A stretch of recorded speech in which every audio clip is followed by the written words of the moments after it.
Let's set the scene.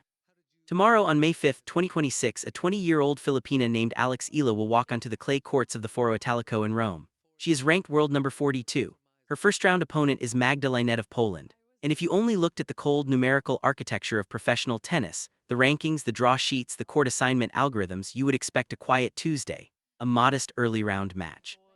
A footnote in the first few days of the Italian Open. But you would be spectacularly wrong. Because right now, as Eala prepares for that match, something unprecedented is happening inside the sport's own infrastructure. Tennis experts are losing their composure on social media, commentators are tripping over their own words, and a current WTA professional, someone who shares locker rooms with every star in the game, has just gone on the record with a statement so bold that it's breaking the internet on the eve of Rome. Here is what she said without hesitation, without qualification. If she were a tournament director, she would restructure her entire event around one single player. Not Iga Swiatek, not Coco Gauff, not Arina Sabalenka. Alexandra Eala, a young woman from Quezon City who, at this very moment, is world number 42. This is not hype. This is a verified, documented, and rapidly accelerating collision between the way tennis has always measured value, by ranking points, and the way the real world actually experiences a phenomenon. And the stunning truth that this story lays out piece by verifiable piece is that the entire machinery of professional tennis, its scheduling systems, its court size assignments, its ticket pricing models, cannot keep up with what Alexandra Eala is doing. The people inside that world are finally saying it out loud. Let's start with the two facts that serve as the spine of this entire narrative. First, Eala enters Rome ranked 42nd with a career high of number 29 achieved just 6 weeks earlier in March. Second, back in January 2026, the WTA sanctioned the very first professional women's tennis tournament ever held on Philippine soil, the Philippine Women's Open, a WTA 125 event. That tournament exists because of one person. And the WTA itself publicly called the inaugural event a resounding success. Pause there, she is ranked 42nd in the world, and she has already caused a new country to appear on the WTA's map. The tension at the heart of this story is simple and devastating. For over 50 years, professional tennis has operated on a single, unquestioned assumption: ranking equals relevance. The higher your number, the bigger the stage you deserve. The bigger the crowd you'll draw. That assumption determines everything: court assignments, draw seating, schedule slots, even how tournaments price their tickets. Alexandra Eala is dismantling that assumption in real time at every tournament she enters, and officials are scrambling in her wake. Consider the evidence from just the last 4 months. At the Australian Open in January, Tennis Australia followed its ranking-based court assignment system and placed Eala, then ranked 49th and making her main draw debut on court 6, a modest outer court, a perfectly sensible by-the-numbers decision. By the time her match began, security was overwhelmed. Hundreds of fans had been turned away at the gates. Spectators without tickets watched on big screens erected elsewhere around Melbourne Park. The chair umpire was forced to warn the crowd multiple times, not between games, not between sets, but during actual live points, because the noise was so intense. Tennis Australia had to issue a public statement. Eala lost the match, but nobody remembered the score. What they remembered was the crowd. What the tennis world remembered was a machine failing publicly in front of global cameras because it had no algorithm for what Alexandra Eala actually is. The journalist Ben Rothenberg, former New York Times tennis correspondent, author of the widely respected Bounces newsletter and arguably the most credible English-language voice covering the sport, was there. And what he wrote the next day changed the conversation permanently. On January 20, 2026, he posted on X, genuinely wondering if Eala was already the most popular player in women's tennis. Then in a follow-up post that anchored an entire newsletter article, he answered his own question.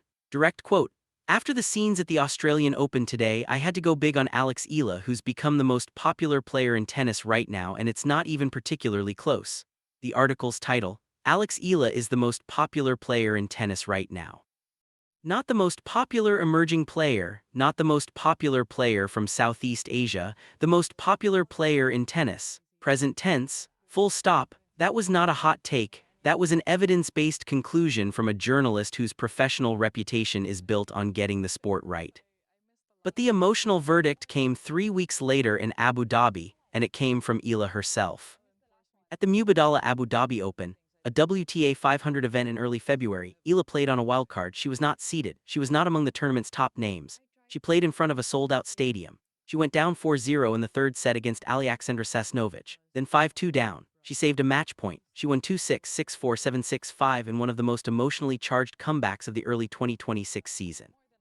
And in her on-court interview immediately after, with the crowd still roaring behind her, she said this: "Selling out stadiums is insane. And being in these matches in particular are just really the ones that kind of stick with you. I've had a lot of them in the past year, so I'm really happy with this win." Those are her words, not a pundit's projection, not an analyst's hot take. The hero herself in the middle of her own story, looking out at a full stadium and using the word insane because she is still surprised. She is still in awe of what is happening around her. And that authenticity, that genuine disbelief from the person at the center of the phenomenon, is more powerful than any marketing campaign the WTA could ever design. Then came the statement that sent the tennis internet into overdrive. Daria Saville, not a retired legend offering nostalgic praise, not a journalist speculating from the press box, but a current WTA professional, a former world number 21, the former Australian women's number 1, a player who has spent over a decade on this tour watching real crowds at real tournaments, posted an Instagram reel reacting to the Abu Dhabi footage. And what she said was extraordinary. Direct quote: "Alexandra Eala is selling out stadiums whether she's playing singles or doubles. Tournaments where the fan attendance wasn't that high in previous years. If I was a tournament director, I would do anything for her to be at my tournament.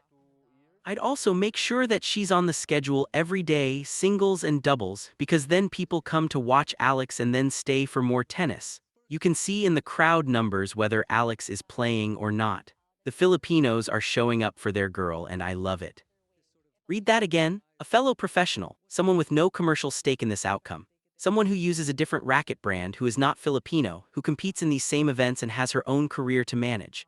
She watched Eala's crowds and publicly declared she would reorganize an entire WTA tournament schedule around one player, around a non-seeded wildcard. That is not praise. That is a professional assessment from someone who knows exactly what normal looks like and is telling the world that what Eala is doing is categorically not normal. By March at Indian Wells, the pattern had solidified into something that could no longer be explained away as diaspora enthusiasm or novelty. Reports from the BNP Paribas Open described Eala drawing practice session crowds that outdrew those gathered for Carlos Alcaraz and Coco Gauff combined.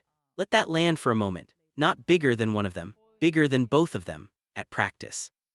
Eala herself told Front Office Sports after her opening round win, "I did not expect this sort of fan base or crowd rallying behind me, but it's an incredible privilege to have, I tell you, and it's not something your everyday person can experience, so I'm always so grateful." The humility in that quote is not performance. She is a 20-year-old still processing the gap between where she sits on the ranking list and what she generates in the real world every single time she shows up. And then in March 2026, Forbes published an interview with Jean-Christophe Verborg, the global sports marketing director for Babolat, the racket company that sponsors Eala and the same company that once sponsored Li Na. If you don't know the Li Na story, here's what matters. Li Na was the first Asian woman to win a Grand Slam. When she won the 2011 French Open, over 116 million people in China watched the final. Her success turned China from a marginal tennis market into the WTA's single largest market. She generated endorsement deals worth $24 million a year. And she did not just play tennis in China, she made China a tennis country. Verborg told Forbes about Eala, "I would say it's a little bit crazy what is happening with Alex because she's in theory from a small tennis country. Every single tournament she's playing, it's crazy how many people around are watching her."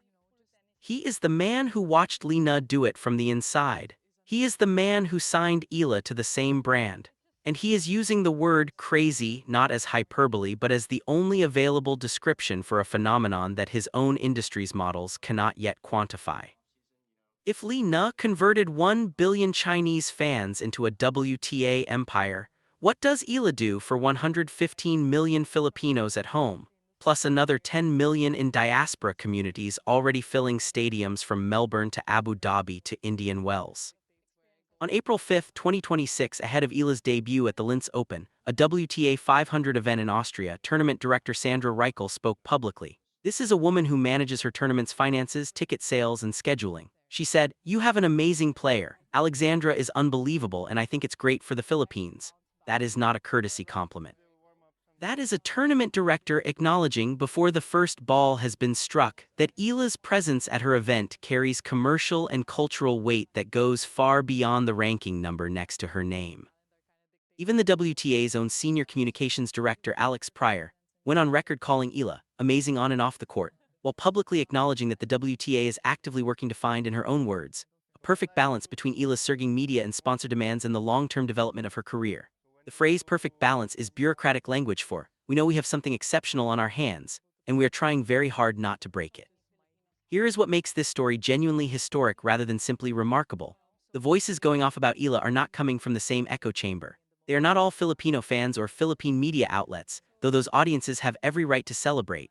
The chorus is coming from a former Australian #1 with nothing to gain, from the former New York Times tennis correspondent whose professional credibility depends on precision, from a global sports marketing executive at a 140-year-old French sporting goods company who watched the Lee Na effect unfold from inside his own boardroom, from the tournament director of an Austrian WTA 500 event, from the WTA's own senior communications team, from Pepperdine marketing professor Crystal Antonia Russell, who told Forbes, "I think people love an underdog."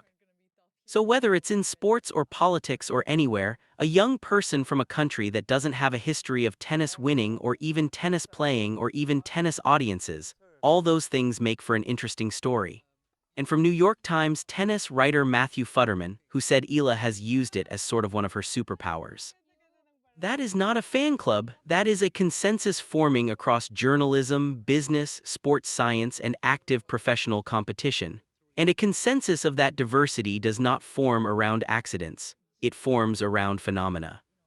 The Italian Open, which begins tomorrow at the Foro Italico, is not just another tournament on the schedule. It is one of the last two meaningful opportunities, alongside Roland Garros, for Eala to accumulate the ranking points she needs to break back into the top 32. And the top 32 matters for one very specific reason: a seeded position at a Grand Slam. For the first time in her career, seeding would not be a ceremonial honor, it would be structural protection. It would mean she would not face the world's top players in the early rounds. It would mean the draw machinery, the same machinery that once put her on Court 6 in Melbourne, would finally be forced to acknowledge what the crowds have been screaming since January: she belongs on the biggest stage. Her opponent in round 1 is Magdalena Fręch of Poland. One match at a time, the path is there. And beyond Rome, beyond even Roland Garros, the larger story is this: the WTA now has a Philippine stop on its tour, the first ever. It exists because of Eala. Every young Filipino girl who picks up a racket in the next 10 years will have a professional tournament at home. She did not just inspire a generation of players, she altered the physical geography of the sports infrastructure. That is what the Lee Na comparison is really about, not just the stadiums, not just the ticket prices, but the map. Eala is drawing a new map of what tennis looks like as a global sport. And the WTA, credit where it is due, is beginning to follow her lines. But here is what this story will not do: pretend this is a fairy tale without friction, because it is. Eala's 2026 clay court season has been genuinely difficult. At the Miami Open in late March, she lost to Karolina Muchova 0-6, 2-6 in 1 hour. At Stuttgart in April, she fell to Leylah Fernandez 1-6, 4-6. At the Madrid Open on April 24, she lost to Elise Mertens 2-6, 1-6. 3 straight heavy defeats with scorelines that do not flatter. At Linz in early April, she led Jelena Ostapenko 5-1 in the second set and watched that lead evaporate in a 4-6, 5-7 loss. The clay is not giving her what the hard courts gave her, and that matters because the Italian Open is clay. Roland Garros is clay. This is the test. Former world #4 and current tennis analyst Greg Rusedski put it clearly: she's too good a player, she'll figure it out, and what I like is her resilience. You're going to take some bruising losses, but she's too good a player, she'll figure it out. What I like is her resilience, don't get too discouraged. The evidence of that resilience is not abstract, it is behavioral. After the Madrid loss, rather than withdrawing from Rome to protect her ranking or rest, Eala returned to the Rafa Nadal Academy in Majorca. She put in the work. She entered the Italian Open main draw directly, not as a wild card, not as a qualifier, but as WTA number 42, earning her place. The crowds filling her courts are not going anywhere. The question that Rome and Paris will answer is whether the player matching those crowds is arriving. And so here is where we land. Alex Eala has not simply had a remarkable season. She has exposed a fundamental gap between how professional tennis measures value and how the real world experiences it. The ranking system said Court 6 in Melbourne. The crowd said thousands. The ranking system said wildcard in Abu Dhabi. The crowd said sold out. The ranking system said number 49 on the Indian Wells practice courts. The crowd said louder than Alcaraz and Goff combined. Daria Saville, from inside the locker room, with the full credibility of a fellow professional, said she would do anything to have Eala at her tournament. Ben Rothenberg, with the full credibility of the sport's most trusted journalist, said Eala is the most popular player in tennis, and it's not even close. Jean-Christophe Verbourg, with the full credibility of a man who watched Lee Na remake Chinese tennis from within Babolat's boardroom, called it crazy. and meant it as the highest available compliment. And Eala herself stood in a sold-out stadium in Abu Dhabi, fresh from saving a match point, looked out at the crowd she somehow still cannot quite believe she draws, and said exactly 4 words that captured everything. Selling out stadiums is insane. Tomorrow, she walks onto the clay of Rome. The Italian Open awaits. Roland Garros is next. The seeding threshold is within reach. The story is not in its final chapter. It is not even close to its final chapter. And the question that lingers, the one that experts are debating as the sun sets over the Foro Italico, is this. Is Alex Eala already the most important player in women's tennis right now, or does she need a Grand Slam title before she truly earns that crown? Because the experts are going off, the crowds are showing up, and Rome starts tomorrow. Let's go.